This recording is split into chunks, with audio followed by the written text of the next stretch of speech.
Alright, what is up guys? Welcome back to my channel. I really hope you guys enjoyed the last video that I recorded from the China-North Korea border. Now, I would consider this video to be a black pill video. I'm going to share the brutal, honest truth with you guys. Obviously, you guys heard about the love story between my maternal grandmother and my maternal grandfather. The story of how they met. And so here's my message for this video. Listen. Only two idiots can fall in love with each other. In some cases, maybe it takes one smartass and one idiot. Those are the only two combinations that can possibly work. Two smart people cannot fall in love with each other. There's an old saying in China. It's called 一山不容二虎. So what is 一山不容二虎? It means that two tigers, they cannot live on the same mountain.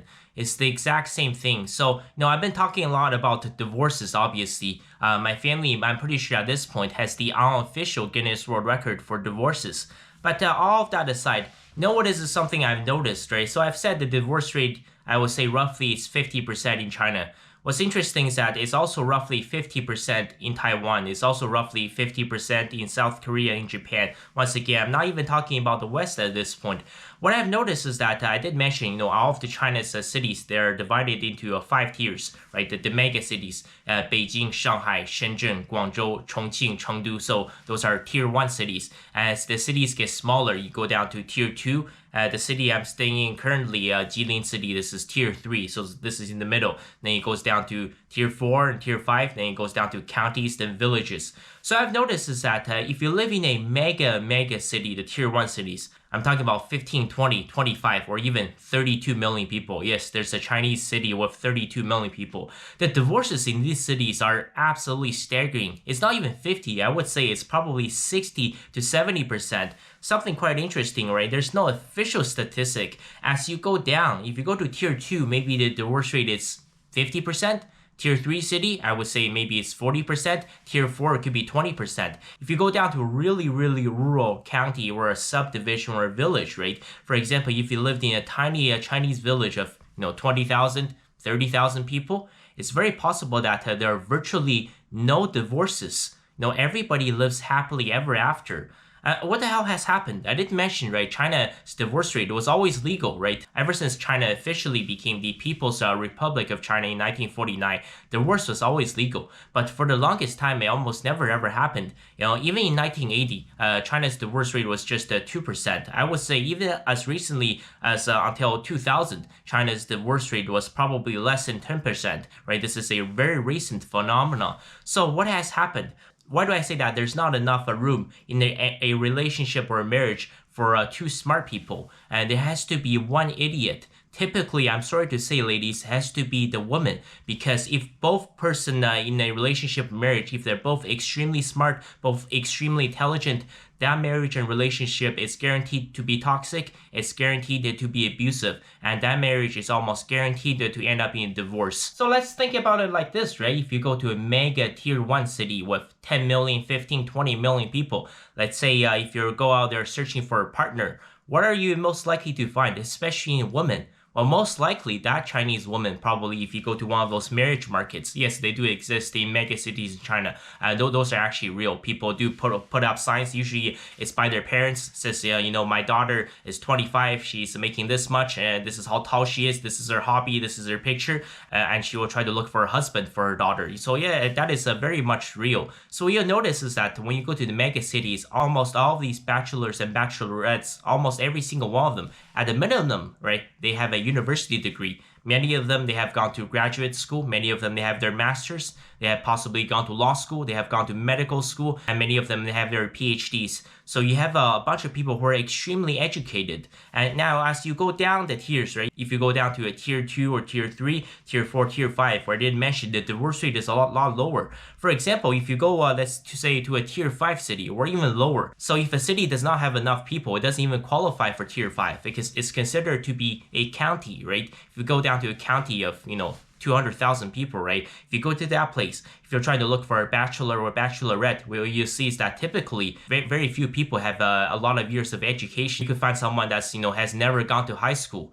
At the best, they have completed 3 years of middle school, and in some cases, it's possible, even yes, nowadays in modern China, right, both spouses have almost never gone to school. They have very, very basic levels of literacy. But however, when I look at these marriages and these relationships, these tend to be the most stable out of all of them. When I visited my grandmother's hometown, which is a county of roughly 330,000 people, I would say the vast majority, over 90% of the couples there are still married. After all, right, my grandmother and her sister, everybody in that generation, they all stayed married.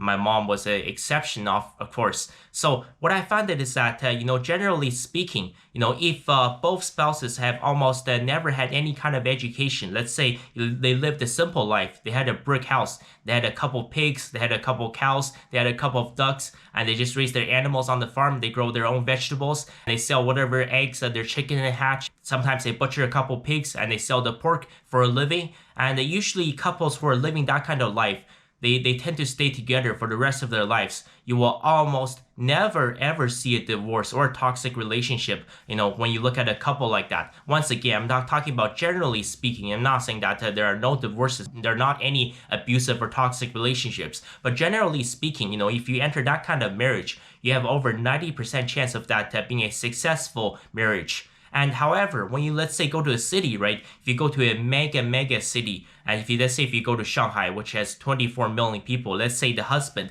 he's very educated, he has a PhD, he's a professor at a university, he's making a 6-figure salary, he's making a lot of money, and his wife, also from Shanghai, she's making a lot of money, she has gone to law school, and she's a very, very successful lawyer, she has her own law firm. You think that, both of these people, they're extremely educated, they're extremely successful. However, every time I look at this kind of relationship or this kind of marriage, oftentimes it is extremely combative, oftentimes it is extremely abusive, and oftentimes it's guaranteed to end up in a divorce. There's one thing it's very obvious when you look at the fertility rates, right? I've been talking about, how the birth rates have been collapsing. If you look at some of China's counties and villages, and they're still quite high, especially in tier 5 cities. It might not be 2 children per couple, but oftentimes it's possible you see numbers like 1.5 or even 1.7. It's when you go to these really, really big mega cities, that's when the fertility rate completely collapses. For example, in the capital of Beijing, or in China's wealthiest city, which is Shanghai, the fertility rate is only 0.6 children per woman. 0.6, that's some of the lowest figures that the world has ever seen. And part of the contributing factor is that almost all the relationships and marriages in these major cities are just so toxic, and to the point that where so many young couples, they simply avoid getting married, or simply even if they get married, they don't want to have children because they know that the possibility of divorce is extremely, extremely high. And I'm sure if you're a person watching this video from the West, you know exactly what I'm talking about. You know the same thing. I'm sure you know somebody in the West that lives in the countryside, that lives in that rural country life. And usually their life, it's 10 times more peaceful. And the vast majority of the time, the people who are just really, really country, they stay married. And the people who live in the big city, they're almost guaranteed to get divorced. And there's a very obvious statistic if you want to look at the divorces. So I mentioned this before, right? This is a fact. Between 70 to 80% of divorces are filed by the women.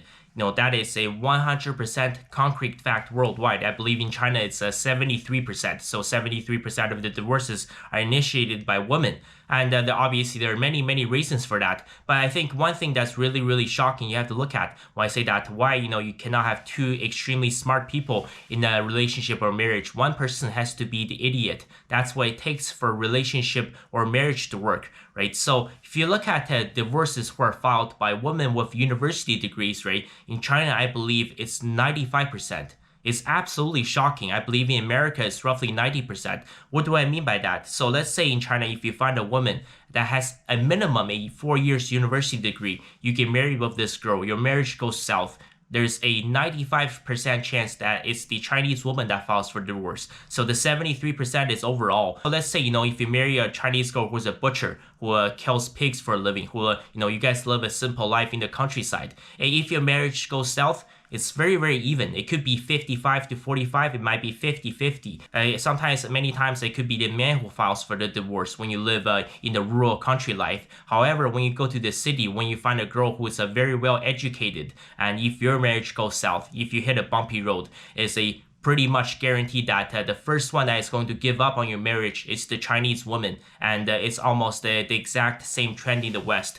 There are a lot of contributing factors to this, right? So ladies, if you want to find yourself as, a successful, high-value man, I'm sorry to say, you have to be the idiot in the marriage and in the relationship, because there's not enough room for two smartasses to be in there. Because, in China, in Taoism, they keep talking about, the yin and the yang, how they perfectly fit in with each other. You cannot have two yins, which are two negatives, and you cannot have two yangs, which are two positives. It has to be the opposites that attract each other.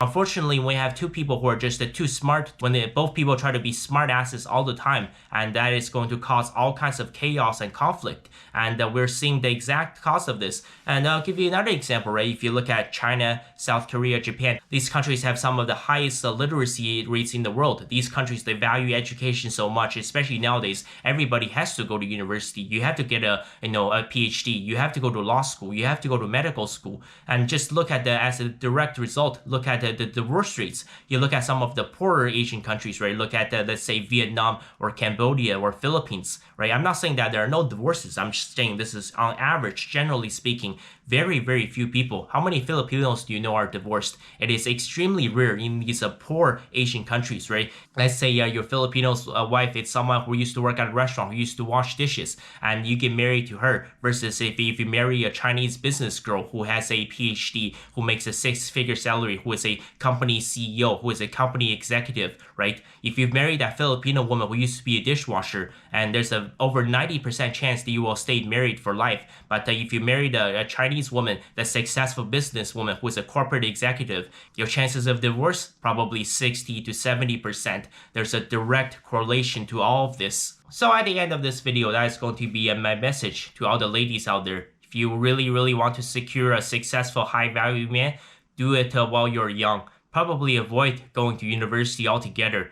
Try community college. Is probably a 10 times better option, because university and nowadays is turning into poison for both man and woman. And also, just always remember that there's only room for one smartass in that relationship or marriage. If you try to be a smartass, your relationship or marriage is going to be a disaster. And why do I say that? Usually a man has to be the smart one. Well, would any modern woman out there want a man that looks like this? Like, look, like, bro, what? Did you know that chocolate milk, they come from brown cows? Like, dude. Well, I'm pretty sure that, no woman in this world will ever marry a man like that. Plus that, you want your man to make a lot of money, right? You want your man to be successful. But if your man's like this, I'm sorry to say, he's probably working at McDonald's or Burger King making minimum wage, right? So yeah, if you want a smart person in your relationship, has to be the man. And to all the guys watching, if you're looking for a woman, you should probably look for a woman that's not had very much education, that has not gone to school for very, very long. Because I'm sorry to say, that's a brutal reality. That's what I've noticed in China's tier 4 and tier 5 cities, in the counties and the villages. The vast majority of these relationships and marriages, they're very, very healthy. They're very, very successful. And very rarely do they end up in divorce. But when you go to mega cities, when you find a lot of women who are successful, who are educated, who have been to school for many, many years, who are very intelligent, and yeah, you have a 60 to 70% chance of that marriage going down south. That is the brutal black pill you must swallow. And that is my message for this video, right? For a marriage or relationship to be successful, it takes, one smart person and one idiot. Sometimes it takes two idiots to be in love. Thank you guys so much for watching. I will see you guys next time.